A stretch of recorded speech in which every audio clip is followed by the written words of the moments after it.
लामखुट्टे रातभरि कस्तो सुने कुम्भकर्णले कस्तो निलायो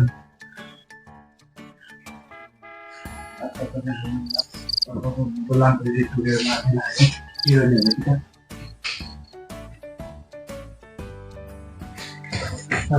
के गर्ने लामखुट्टे रातभरि कस्तो होइन कुम्भकर्णले कस्तो निलायो लामखुट्टे टोकेर त्यो मिलाएर मरिन्छ क्या हो के भयो रातभरि सुन्नु पर्दैन किन बोल्ला त्यतिकै रातभरि टोकेर सुनिरहेको छैन माटोनी टोक्नेको उपाय निकाल माटोनी ए मेरो राता मकै बा ए मेरो छौके बा तिमीलाई के उपाय चाहियो त भोलि बिहानै झुल किनेर ल्याउनु उपाय माटोनी गोलीमा सुक्को छैन ल ल जे भए पनि म भोलि यसो ल्याउने कोसिस गर्छु ल सोच्छु त ल तिमीलाई ठेउकेको ल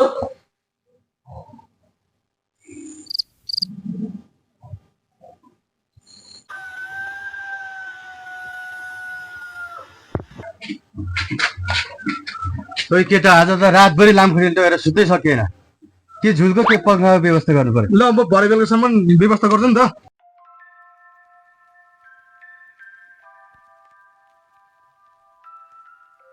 हल्दी सक्यो यसमा धुइसक्यो भर्खरै देखेको मैले भर्खरै देखेको यो हुँदैन यो हुँदैन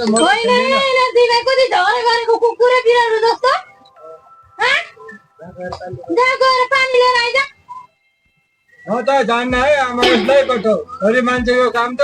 पानी सानी ल्याउने यसो आमालाई चढाउने आफै जा म त जान्न म पनि जाँदै जाँदिनँ दाइ चाहिँ गाउँ गाउँ डुलेर हिँड्ने मलाई चाहिँ पानी नजा अरे म पनि जाँदिनँ छोरी मान्छे भएर भोक लाग्छस् थपक्क गएर पानी लिएर आइज त छिटो जाने त्यहाँ त पानी लिएर आउँदैन भइसक्यो जान्छु म तिम्रो छोरालाई चाहिँ राजा जस्तो बनाएर राख राजै त हो नि म घरको राजा भन्दा के कम छु र म गाउँमा कत्रो इज्जत छ मेरो ए सेरे अब त के काम खोजेर गर काम गर्ने भनेको त हो नि आमा यो देशमा काम पाउने गाह्रो छ अनि काम पाए पनि कोही पढे लेखे भएको कोही सिप जानेको भन्छन् के काम गर्ने त म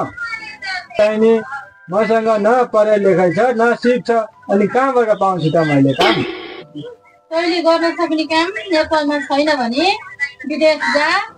अरूको छोराले धेरै पैसा कमाएर पठाएछन् तँ चाहिँ गाउँमा किन लफङ्गो भएर बस्छ त्यही त हो नि आमा सबैको भाग्यमा कहाँ एउटै हुन्छ त नि कोही आउँछन् चढेर आकाशमा कोही प्याक भएर आउँछन् बाकसमा तँलाई घरको समस्या थाहा छँदैछ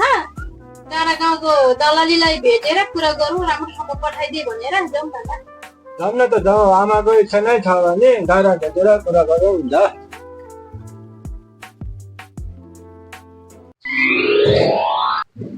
होइन है चैते के भयो तँलाई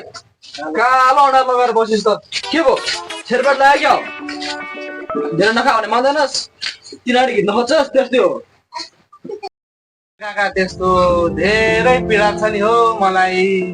के पिर पर्यो तँलाई त्यस्तो सुन न त तेरो पीडा दुःख सुन्ने बुझ्ने भनेको मै त हो तेरो बाउ खासमा हराइहाल्यो तिमीले मेरो मनको कुरा बाउगादेखि राम्रोसँग पेटभरि खान त पाएको छैन पहिलो पीडा भनेको मलाई पेटभरि खान देऊ दोस्रो पीडा भनेको बाइक किनेर अर्थ बाइक किनिदिन्छौ र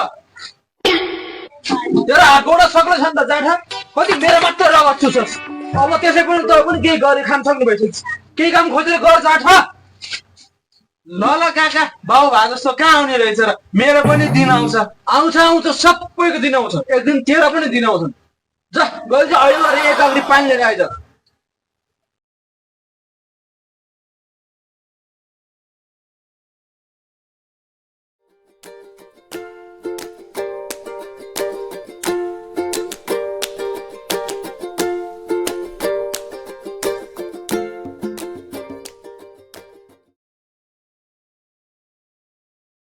हेर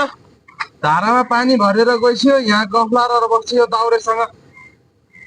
ल जान्छु म पनि ल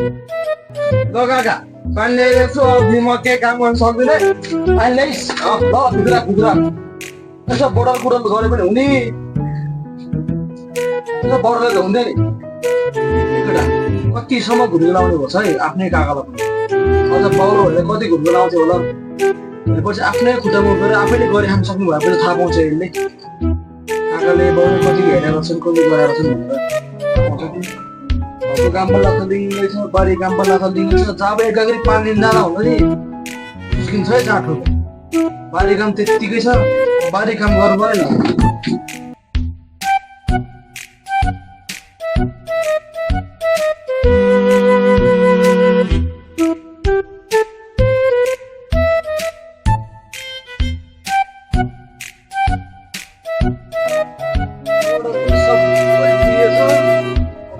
छैन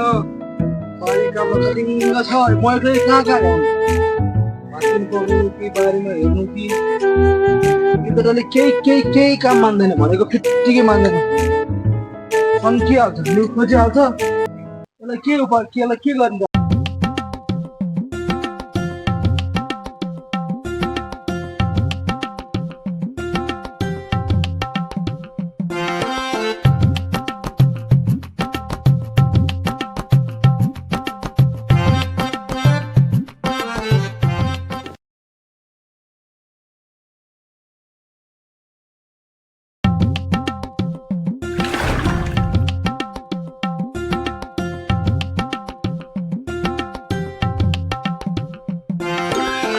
नमस्ते माइली भाइ नमस्ते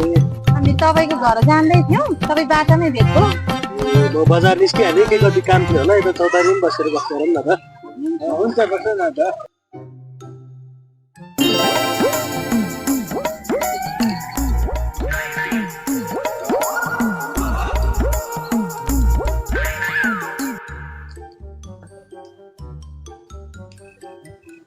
यतै बस्नु न त यतै बसेर गफ गरौँ हुन्छ हुन्छ ठिकै छ यतै बसौँ नि त यतै बसौँ न त है हजुर हुन्छ यही बस्नु आइए धेरै दिनपछि चौतारीमा बसियो अनि बाबु तपाईँले विदेश पठाउने भनेर सुनेको थिएँ हाम्रो सेरेलाई पनि अलि राम्रो पठाउनु पर्यो ए ल भन्न त सेरे कुन देश जान्छस् जुन ठाउँ भयो नि हुन्छ झप्प पैसा कमाउने पढाइ लेखाइ नचाहिने ठाउँ पठाइदेऊ न हुन्छ भइहाल्छ नि राम्रो ठाउँको डिमान्ड पनि आएको छ पासपोर्ट बनाउनु पर्ने हो कि बनाएको छ त ए पासपोर्ट छ टेन्सन नगर पहिल्यै बनाएको है यो त ल ठिक छ भाउजू म राम्रो ठाउँमा पठाइदिन्छु नि त के कति लाग्ने हो पैसाहरू लागत त धेरै नै छ भाउजू काम पनि राम्रो नै हुन्छ कमाइ पनि राम्रो नै हुन्छ सुरुमा 30,000 बुझाउनु पर्छ म भोलि हजुरकोमा आउँछु ठिक पारेर राख्नु न हुन्छ बाबु म जसरी भए पनि भोलि ठिक पारिराख्छु ल भाउजू मलाई अहिले हतार पनि छ म निस्किन्छु नि त है ल त आमा जाउँ त हामी